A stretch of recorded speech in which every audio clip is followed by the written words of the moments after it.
கவிஞர் லட்சுமிபதி வேலூர். இன்றைக்கு ஒரு முக்கியமான நாள். தமிழ் இதழியல் துறையில் பெரும் சாதனை நிகழ்த்திய தமிழர் தந்தை சீபா ஆதித்தனார் அவர்களுடைய 43வது ஆண்டு நினைவு நாள். வேலூரிலே தந்தி என்றால் எல்லோருக்கும் தெரிந்தவர் மோகன். தந்தி மோகன் என்றே இவருக்கு வேலூரில் பெயர். அந்த அளவிற்கு தந்தியோடு தன்னை கரைத்து கொண்டு ஏறக்குறைய 30 ஆண்டுகளுக்கு மேலாக அதில் பணி செய்து வருபவர். அவரிடத்திலே இன்றைக்கு தினத்தந்தி நிறுவனர் உடல் மண்ணுக்கு உயிர் தமிழுக்கு என்று சொல்லி இன்றைக்கும் தினத்தந்தியில் பார்த்தீங்கன்னா முதல் பக்கத்தில் தமிழ் வெல்க வெல்க தமிழ் என்று இருக்கும். அப்படி தமிழ் இன உணர்வு, மொழி உணர்வு, இனமான உணர்வு, தன்மான உணர்வுகள் எல்லாம் இந்த சாதாரண அடித்தட்டு மக்களுக்கெல்லாம் எழுப்பிய பெருமை தினத்தந்திக்கு உண்டு, அதனுடைய நிறுவனருக்கு உண்டு. அவரை பற்றி, தினத்தந்தியினுடைய வளர்ச்சியை பற்றி, பெருமைகளை பற்றி, சீபா ஆதித்தனாருடைய அந்த கிராமத்தில் பிறந்து வளர்ந்து இவ்வளோ உயர்ந்த நிலைக்கு அவர் உயர்ந்ததற்கு காரணம் என்ன, அவருடைய உழைப்பு மட்டுமா என்றெல்லாம் திரு மோகன் அவர்களிடத்திலே கேட்டு தெரிந்து கொள்வதிலே எனக்கு ஒரு பெருமை. அவரையே இன்றைக்கி நம்ம பாராட்ட கடமைப்பட்டிருக்கிறோம். ஏன்னா மோகன், இப்போ அவர் பிறந்தது காயாமொழின்னு சொல்கிறாங்க, ஒரு சின்ன கிராமம். நான் அண்மையில் திருச்செந்தூர் போயிருந்தோம். திருநெல்வேலி டு திருச்செந்தூர் போகிற ரூட்டில் ஒரு இடத்துல காயாமொழின்னு ஒரு சின்ன போர்டு பார்த்தேன். அதான் அவருடைய சொந்த கிராமம். அங்கேருந்து தான் வந்து சென்னையில் வந்து இது பத்திரிகை ஆரம்பித்தார். அனைவருக்கும் வணக்கம். முதலில் நான் மோகன், நிருபர் தினத்தந்தி, காட்பாடி. ஐயா சீபா ஆதித்தனார் அவர்களை எல்லோரும் தினத்தந்தி ஊழியர்கள் பெரிய ஐயா என்பார்கள். பொதுமக்கள், அரசியல்வாதிகள் அனைவரும் தமிழர் தந்தை என போற்றப்பட்டு சபாநாயகராக இருந்தவர். அவர் தமிழுக்காக அரும்பாடுபட்டவர். அது மட்டுமில்லாமல் அவர் கூட்டுறவுத்துறை அமைச்சராக இருக்கும்போது கூட்டுறவுத்துறையில் பல புரட்சிகளை செய்தவர். அவருடைய தினத்தந்தி நாளிதழை ஆரம்பித்து உலகம் முழுவதும் தமிழை பரப்பியவர்.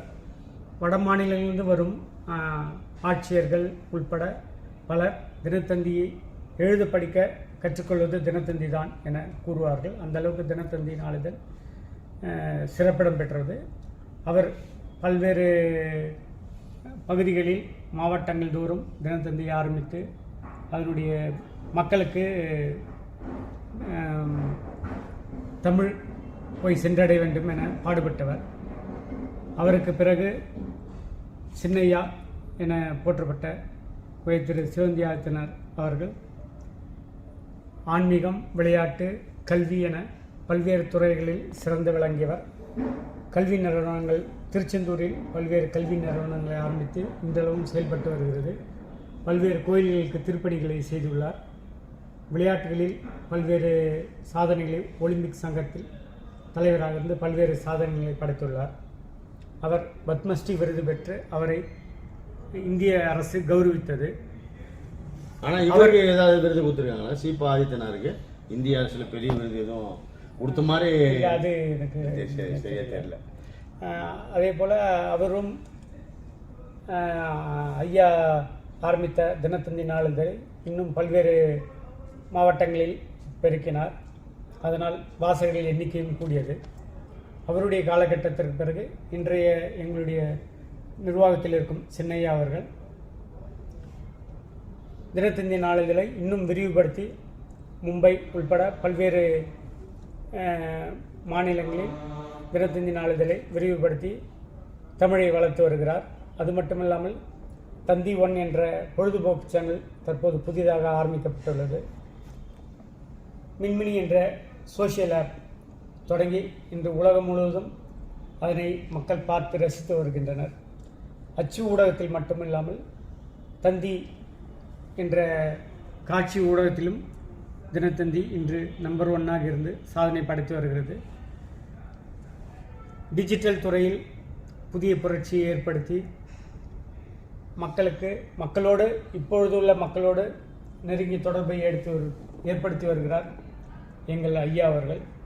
தினத்தந்தி நாளிதழ் என்றும் மக்களின் நம்பர் 1 நாளிதழாக திகழ்வதற்கு ஐயா பெரிய ஐயாவே காரணம். அவரை இந்த நாளில், அவருடைய நினைவு நாள் இந்த நாளில் வணங்கி போற்றுவோம். நன்றி. ரொம்ப நன்றி மோகன். என்னன்னு கேட்டால் சீபா ஆதித்தனார் அவர்களுடைய வாழ்க்கை வரலாறு இன்றைய இளைஞர்களுக்கு மிகப்பெரிய பாடம் என்று நான் நினைக்கிறேன். அதுதான் அவர் எழுதிய கையேடு தான் இன்றளவும் தினத்தந்தி நாளிதழில் அதுதான் பின்பற்றப்படுகிறார்கள். புதிதாக சேர்பவர்களுக்கு அவர் எழுதிய கையேடு தான் ஒரு பொக்கிஷமாக கொடுக்கப்படுகிறது. அதை பார்த்து தான் அவர்கள் எழுத படிக்க கற்றுக்கொள்கிறார்கள் என்பது குறிப்பிட்டது. அதாவது சிறிய வாக்கியங்கள், நல்ல கருத்துக்கள், கருத்து தலைப்புகள் போடுவது எப்படி என்பதெல்லாம் அந்த கையேட்டில் வந்து குறிப்பிட்டிருக்காரு. அதுதான் இன்றளவும் செயல்படுத்தி வருகிறது நிர்வாகம். செய்தி பிரிவில் வந்து இன்றளவும் அந்த கையேடை தான் பின்பற்றப்படுகிறது. இளைஞர்கள் நினைத்தால் என்னால் முடியும் என நினைத்தால் இளைஞர்கள் சாதிக்கலாம் என்பதை இந்த உலகிற்கு காட்டிய பல சாதனையாளர்களில் சீபா ஆதித்தனார் மிக முக்கியமானவர் தமிழ்நாட்டில். நான் அந்த காயாமொழியின் கிராமத்தை பார்க்கும்போது இப்படி இந்த சின்ன கிராமத்தில் பிறந்து சர்வதேச அளவில் லண்டனில் படித்து சிங்கப்பூரில் மிகப்பெரிய வழக்கறிஞராக பணி செஞ்சு தமிழ்நாட்டுக்கு வந்து மதுரையில் 1/11 அந்த வருஷத்து 1942 மதுரையில் தினத்தந்தி முதல்ல தொடங்கினார். அப்புறம் தினத்தந்தியோடு அவர் நிற்கல, ராணிக்கு வந்தார், வார இதழ் வந்தார்.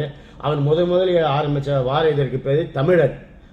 இப்போ நாம் தமிழர் சொல்கிறோம்ல, அதை ஆரம்பித்தவர் ஐயா தானே, தமிழர் இயக்கத்தை நடத்தியவர். அப்படிப்பட்ட மிகப்பெரிய தமிழுக்கு அருந்துண்டாற்றியவர். ஏழை எளிய படிக்காத பாமர மக்கள் கையில் கூட இன்னைக்கு காலையில் எழுந்தவுடன் கண்ணில் படுவது தினத்தந்தி.